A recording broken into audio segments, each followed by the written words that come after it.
Using reference geometry, I can create reference planes at a specific angle and going through a specific line or a point. To illustrate, I'm going to go up to the Reference Geometry button, which is in the Command Manager on the Features tab, and then click on Plane. I can see that I am able to select three references, first, second, and third reference. I don't have to click three references every time I make a reference plane, though the option is available to me.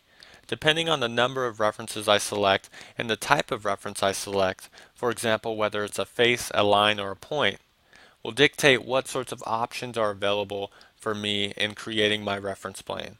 For this example, my first reference is going to be this top edge here.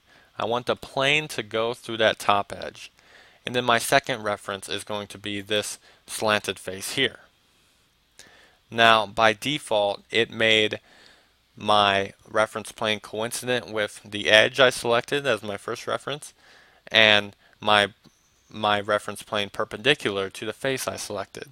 But instead of having it be perpendicular or even parallel, which won't work in this case, I'm going to select angle.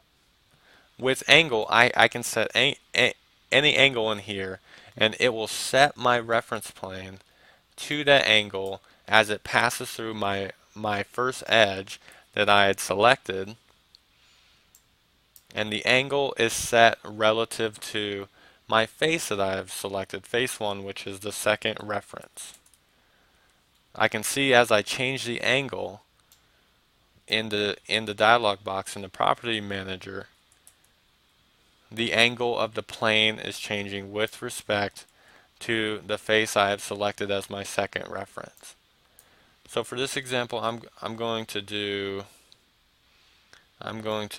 say 200 so that I have a plane that is at this sort of angle.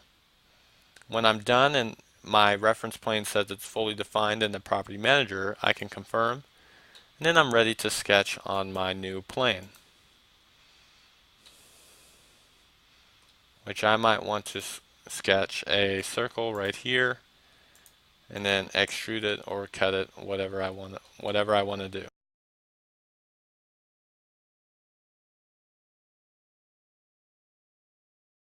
When I'm finished with my plane, I can right click on it and go to the hide icon.